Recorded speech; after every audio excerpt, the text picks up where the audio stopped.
Money गुरु की इस खास पेशकश में आप सभी का स्वागत है। मैं हूं स्वाति रायना। नए साल में अपने इन्वेस्टमेंट से अच्छा रिटर्न पाने के लिए जरूरी है कि अब तक जो गलतियां आप करते आ रहे थे उन्हें आप फिर से ना दोहराएं, खासतौर पर नए साल में, क्योंकि बेहतर अवसर की तलाश में हम काफी बार छोटी छोटी गलतियां कर बैठते हैं और इससे हमारा रिटर्न भी प्रभावित होता है। इसलिए बेहद जरूरी है आने वाले साल में या आने वाले कई नए सालों में निवेश में होने वाली इन गलतियों से बचा जाए। और इसमें हमारी मदद आज एक खास एक्सपर्ट करने वाले हैं। हमारे साथ इनफैक्ट दो खास एक्सपर्ट्स हैं, उनसे हम बातचीत करने वाले हैं और जानेंगे कि आखिरकार नए साल में निवेश की किन गलतियों से बचें। स्वागत करते हैं शो में। हमारे साथ हैं Deepak Jain, president and head sales ये एडवाइस एएमसी से, और ऑप्टिमा मनी के एमडी पंकज मटपाल। दीपक और पंकज जी, आप दोनों का बहुत स्वागत है मनी गुरु के आज के इस खास कार्यक्रम में। निवेश को लेकर हर किसी के अपने अपने काफी रेजोल्यूशंस हैं, काफी मंसूबे हैं जिनको वो नए साल में पूरा करना चाहते हैं, लेकिन हम ये चाहते हैं कि उनके जो ये रेजोल्यूशंस हों और जो नए साल की नई निवेश प्लानिंग हो वो बिना किसी एरर के हो, बिना किसी गलती के हो। इसलिए मैं आप दोनों एक्सपर्ट्स की इसमें मदद लेना चाहती हूं।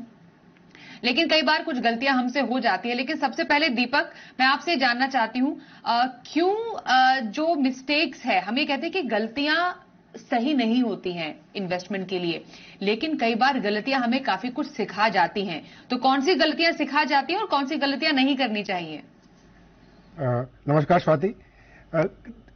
जो निवेश की जर्नी है वो हमारी जिंदगी से जुड़ी हुई है। हम अपनी जिंदगी में जैसे सीखते हैं, आगे बढ़ते हैं, वैसे ही निवेश की जर्नी में भी जब हम निवेश करते हैं तो कुछ न कुछ गलतियां होती हैं और उन गलतियों से सीखने की आवश्यकता है। हमें उनसे भागने की जरूरत नहीं है। हम कई गलतियों पर विचार कर सकते हैं, लेकिन एक गलती जो ज्यादातर लोग करते हैं और काफी समझदार लोग भी करते हैं वो होता है कि एक्स्ट्रापोलेशन, मिस्टेक्स ऑफ एक्स्ट्रापोलेशन। वो क्या है कि जो हमें आज दिख रहा है, चाहे वो अच्छा दिख रहा हो चाहे वो खराब दिख रहा हो, उसको हम फ्यूचर तक एक्स्ट्रापोलेट कर देते हैं। अगर आप रिटर्न की बात करें, अगर पिछले साल में किसी एक निवेश में या किसी एक फंड में या किसी एक स्टॉक में या एसेट क्लास में बहुत अच्छा रिटर्न आया तो हम ये मान के चल बैठते हैं कि ये जर्नी अगले साल और उसके अगले साल भी जारी रहेगी, और तो उसको हम एक लंबी लाइन खींच देते हैं। उल्टा भी करते हैं, कहीं पे अगर मार पड़ी है तो ये सोचते हैं कि ये शायद शून्य तक चला जाएगा और उसको भी हम एक लंबी लाइन खींच देते हैं। तो हमें निवेश में एक सबसे पहले जो गलती हम करते हैं एक्स्ट्रापोलेशन की, उससे बचना चाहिए। उसके बाद हमें बाईफोकल रहने की बहुत जरूरत है। जैसा कि मैंने कहा कि एक्स्ट्रापोलेशन हम करते हैं, हम एक्स्ट्रापोलेशन इसीलिए करते हैं क्योंकि हम शॉर्ट टर्म पे ज्यादा ध्यान देते हैं और लॉन्ग टर्म की अपॉर्चुनिटी को उतना ज्यादा देख नहीं पाते हैं। सो बाईफोकल जो अप्रोच है जिसमें हम शॉर्ट टर्म को जरूर ध्यान दें। यहां से अगर मुझे लंबे समय की जर्नी करनी है तो आज का जो मेरी परिस्थिति है उस पर मेरी एक नजर रहेगी, लेकिन एक दूसरी नजर, काफी पैनी नजर, लंबी अवधि का जो एक अपॉर्चुनिटी है उसको हम मिस नहीं कर सकते। सो बाईफोकल अप्रोच। और दूसरी चीज है कि आप शॉर्ट टर्म को एक्स्ट्रापोलेट ना करें लंबे समय तक के लिए। बिल्कुल, तो ये कुछ जरूरी बातें हैं जिससे शो की शुरुआत हमने देखा, दीपक ने की और बताया कि आपको क्या करना है। कि आज की जो आपने गलती की है, आप वो अगर लेकर बैठे रहेंगे कि मैंने गलती कर दी थी, तो आप निवेश के इस सफर में आगे कैसे बढ़ेंगे। तो इससे भी एक सबक लेकर आगे बढ़ने की जरूरत है। लेकिन इस पर आजकल भी जो हम एक माहौल देख रहे हैं पंकज जी, और जिस तरीके से हमने हमेशा देखा है बाजार में किसी भी बड़े इवेंट के टाइम पर, जो एक निवेशकों का जो अपना एक बायस होता है, जो उनके इमोशंस होते हैं, भावनाएं होती हैं, वो निवेश पर काफी ज्यादा हावी हो जाती है, भारी पड़ जाती हैं। तो ये जो गलती है, या यूं कहें दिमाग से ज्यादा दिल के सुनने वाली बात होती है, क्या इससे बचा जा सकता है? और कब ऐसा कोई इमोशनल बायस आपके इमोशन से ज्यादा बढ़कर गलती में तब्दील हो सकता है? जी नमस्कार, दीपक जी नमस्कार।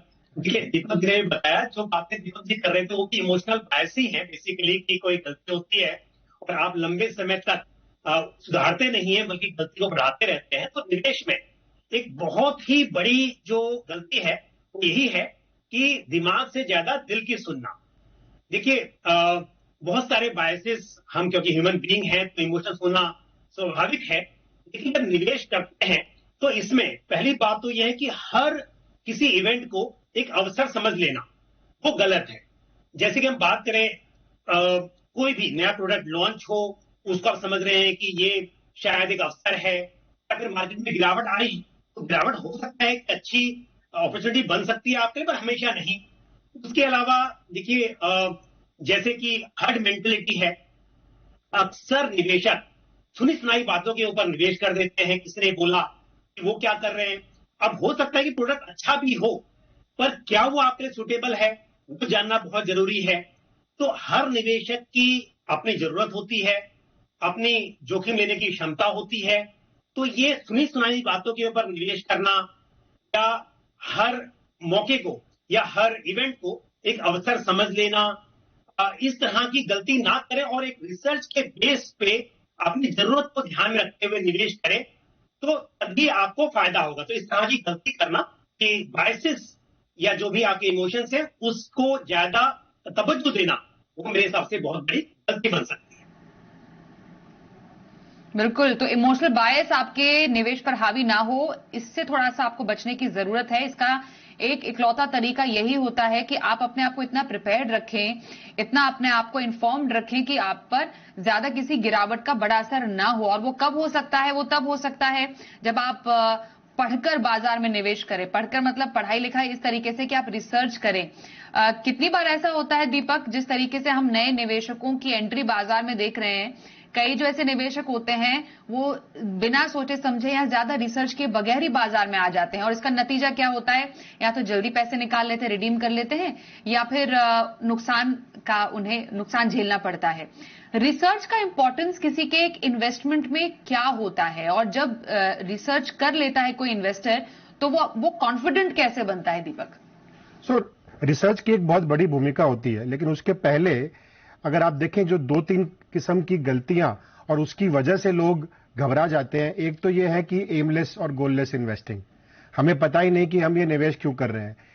ऐसा है कि जैसा कि अगर आपको कहीं जाना हो और आप अपने ट्रैवल एजेंट को कहें कि बेस्ट टिकट मुझे दे दो, so this quest for best without any गोल, ये हमें बहुत दुविधा में डाल देता है।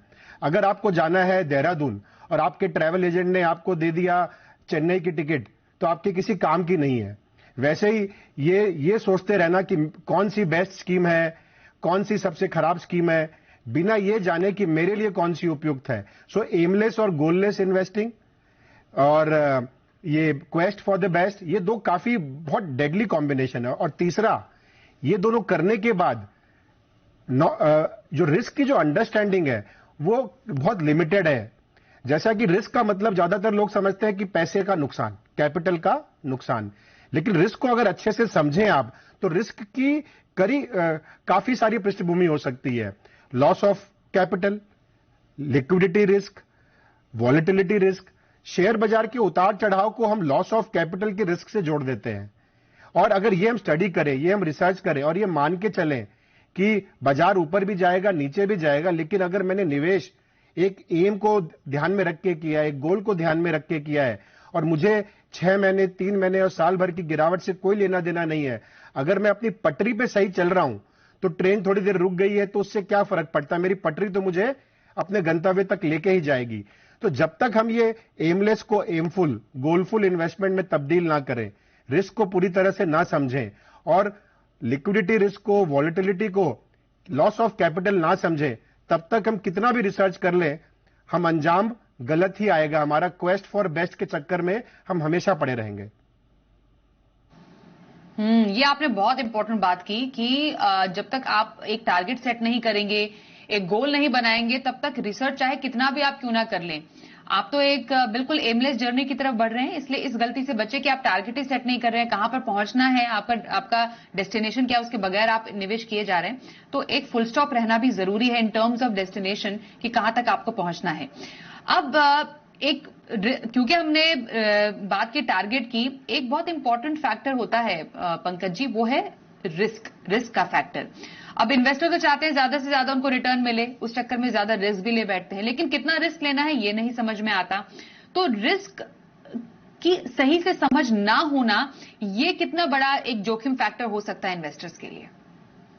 स्वाति जी, सही कहा आपने। देखिए, अगर आपको जानकारी नहीं है किसी चीज की, तो मतलब आपके लिए जोखिम है। लेकिन अगर समझदारी के साथ में आप निवेश करते हैं तो जोखिम कम हो जाता है, चाहे हम बात करें बाजार के उतार चढ़ाव की। लेकिन हम ये भी जानते हैं कि लॉन्ग टर्म में यदि आप इन्वेस्टेड रहें तो वो जो जोखिम होता है वो आपके लिए कम हो जाता है और लंबे समय में खत्म भी हो जाता है। तो इसके लिए जब भी आप निवेश करें, अगर आप सोच समझकर इन्फॉर्म डिसीजन लेंगे तो फिर वो जोखिम आपके जोखिम नहीं रहेगा। यानी प्रोडक्ट में जोखिम हो सकता है, पर आप उसे कैसे इस्तेमाल कर रहे हैं। अगर आप इक्विटी में शॉर्ट टर्म के लिए निवेश करेंगे तो जोखिम रहेगा, लेकिन अगर आप बहुत लॉन्ग टर्म के लिए निवेशित रहेंगे तो वो जोखिम आपके लिए खत्म हो जाएगा। तो इसके लिए इसकी जानकारी बहुत जरूरी है। लेकिन कैसे समझे कि जोखिम कितना ले सकते हैं, कैसे हो सकता है, ये तभी तय होगा जब आपके जो फाइनेंशियल गोल्स हैं वो तय हो। फाइनेंशियल गोल्स तय करने से होता क्या है, आपको पता होता है कि टाइम कितना है उस गोल को अचीव करने के लिए। और जब टाइम पता होता है तो टाइम के अनुसार आप सही प्रोडक्ट का चुनाव करते हैं। जब गोल नहीं होता, पता नहीं होता है, तो आपने देखा कि चलो मार्केट में थोड़ी गिरावट आई है, जैसे बात कर रहा था पहले कि एक एनएफओ आया है, तो आपने पैसा लगा दिया और ये पता नहीं है कितने समय तक आप रुक सकते हैं। तो ऐसे में हो सकता है वो जोखिम बहुत बढ़ जाए। बट अगर गोल तय हो जाएगा, आपको पता है कि आपके पास कितना वक्त है उस गोल के और किस तरह का वो गोल है, कितना उसमें रिस्क लिया जा सकता है। क्योंकि अगर आप घूमने जा रहे हैं, उसमें पैसे इकट्ठा कर रहे हैं तो एक अलग बात है, बट आपको अपने बच्चों को बाहर भेजना है पढ़ाई के लिए कुछ सालों के बाद, तो एक अलग तरह का गोल है। तो इन बातों को ध्यान में रखते हुए यदि आप कहीं भी निवेश करेंगे और समझदारी से करेंगे तो इस तरह से आपका जोखिम कम हो सकता है। और हर व्यक्ति की अपनी क्षमता होती है जोखिम सहने की, उसे ध्यान रखना जरूरी है। बिल्कुल दीपक, आजकल एक जो फैक्टर है बाजार में बहुत ज्यादा हावी है, काफी जेंजी वाला वर्ड है FOMO, fear of missing out, लेकिन ये इन्वेस्टर्स पर काफी ज्यादा हावी होता जा रहा है कि कहीं हम पीछे तो नहीं रह गए। तो ये जो फोमो का जो फियर है, ये क्या एक वाकई एक बहुत बड़ा एक जोखिम या एक बहुत बड़ी गलती बनता जा रहा है इन्वेस्टर्स पर? ये गलती है, बिल्कुल गलती है। चलिए मैं आपको एक एग्जांपल देता हूं। आप अपनी गाड़ी लेके निकले तो आपको मतलब कहीं भी अगर आपको पहुंचना है तो दो चीजों की आवश्यकता है। एक तो रास्ते का पता होना चाहिए आपको कौन सा रास्ता, और वो रास्ते में रोशनी अच्छी होनी चाहिए। अगर अंधेरा रहेगा तो शायद वो रास्ता आप नहीं लेंगे।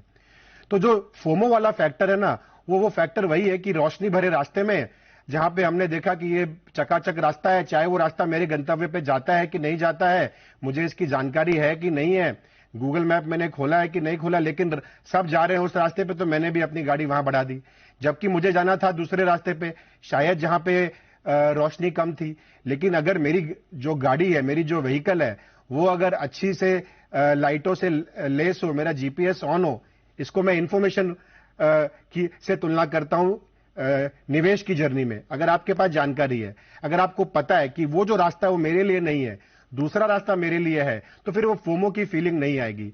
तो निवेशक को पहले प्लानिंग, जो कि आपने पहले यूज किया था स्वाति जी, प्लानिंग की बहुत बड़ी आवश्यकता और उस प्लान पे स्टिक करने की बहुत ज्यादा जरूरत। और उसके लिए मुझे नहीं लगता है कि स्वयं से आप कर सकते हो, आपको किसी न किसी सहायक की आवश्यकता होगी, चाहे वो एक डिस्ट्रीब्यूटर हो, चाहे वो एक एडवाइजर हो। जब तक आप किसी से सहायता नहीं लेंगे, किसी को एक अपना साउंडिंग बोर्ड नहीं बनाएंगे, आप इस तरह की गलतियां करते रहेंगे, चकाचक रास्तों में आप जाते रहेंगे, पता चलेगा उस रास्तों में that's a road to nowhere.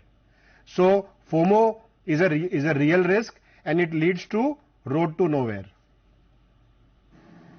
Okay, तो ये फोमो से बचने की आपको जरूरत है। और ये ध्यान रखिए, आपने प्रोफेशनल की बात की, फाइनेंशियल सलाहकार की बात की, हम इस पर आएंगे क्योंकि एक छोटे से ब्रेक के लिए रुकना है। ब्रेक के बाद इस पॉइंट को, इस चर्चा को खास तौर पर आगे बढ़ाएंगे, क्योंकि आजकल तो इतना ज्यादा डीआईवाई इन्वेस्टमेंट का जमाना हो गया है। तो ये फाइनेंशियल जो सलाहकार है, एडवाइजर है, उनका रोल कहां पर रह गया है? और जो फाइनेंशियल एडवाइजर की मदद नहीं लेना चाहते हैं, तो क्या वो अपने निवेश में रिस्क को बढ़ा रहे हैं? क्या ये भी एक गलती है? इस पर बातचीत करेंगे थोड़ी देर में, बने रहिए हमारे साथ।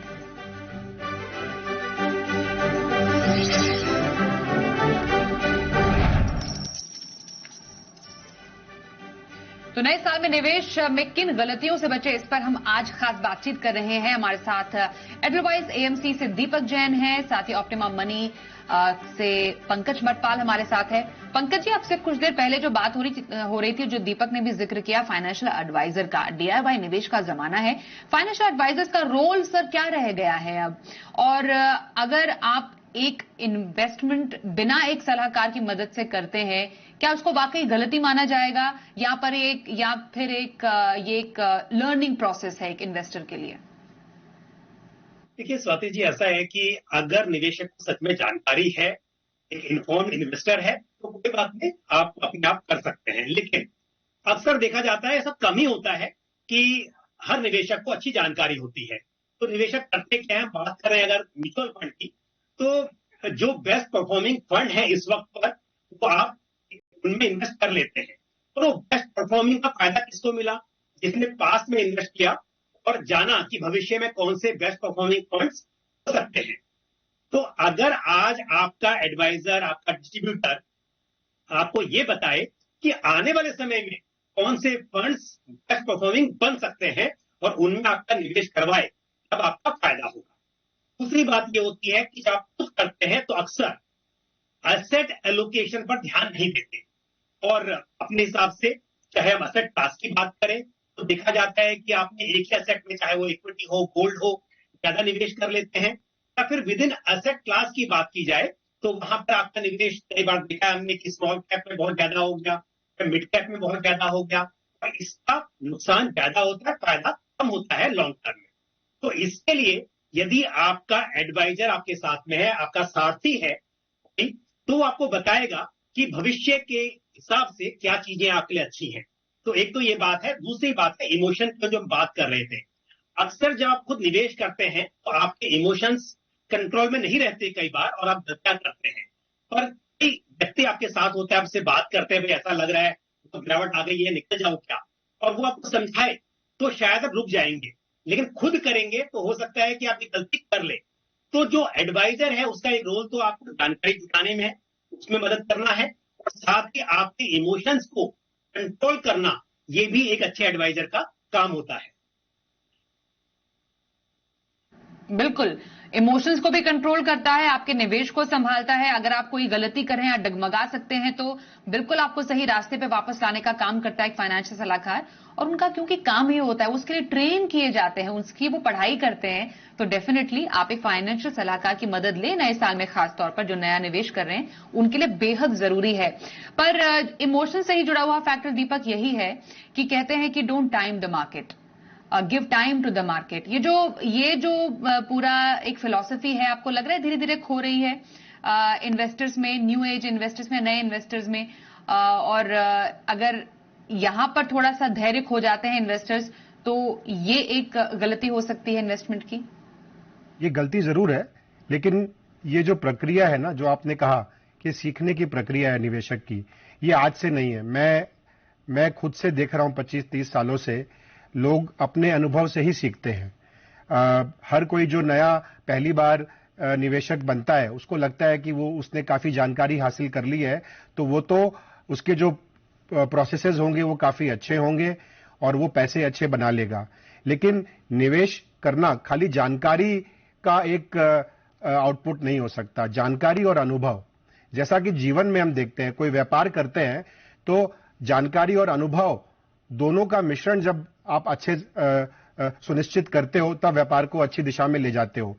निवेश करना तो कई व्यापारों को रिसर्च करना। आप खुद का एक व्यापार को अच्छे से समझने में बरसों लगा देते हो, आपकी पुश्तें लग जाती हैं। जब आप बाजार में निवेश कर रहे हो, आप 20, 50, 100 कंपनियों में रिसर्च कर पाना, अलग अलग बिजनेसेस के बारे में जान पाना, इतनी आसान बात नहीं होती।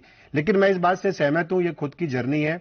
ये अनुभव से आप ये बात जरूर सीख जाते हो कि या तो मेरे बस का है नहीं, या मेरे बस का अगर है भी तो मुझे किसी सहायता या सहायक की आवश्यकता है, और उसके बाद की जर्नी शायद बेटर हो जाए। हम यही उम्मीद करेंगे कि ये जो सीखने का पीरियड है काफी लंबा ना हो और उसमें आप काफी ज्यादा हताहत ना हो, और अगर आप बेबी स्टेप्स लेके सीखें तो शायद cost of learning would be lower and your returns will be higher. बिल्कुल, मतलब छोटे छोटे कदमों से आप एक बड़ी वेल्थ क्रिएट कर सकते हैं। तो नए साल में नए निवेश की आपकी तैयारी है, तो गलती करने से आप डरिए मत, लेकिन गलती ऐसे भी मत कीजिए कि आपको नुकसान हो जाए। गलती अगर हो जाती है तो उसको सही करके फिर आप अपने इस निवेश के सफर में आगे बढ़िए। और तमाम टिप्स हमारे एक्सपर्ट्स ने आपको दे ही दी है, तो आपको ज्यादा दिक्कत शायद अब नहीं भी होनी चाहिए। बहुत धन्यवाद दीपक और पंकज जी हमारे साथ आज के इस खास कार्यक्रम में शामिल होने के लिए। मनी गुरु में बस इतना ही, रुकते हैं ब्रेक के लिए। देखते रहिए जी बिजनेस।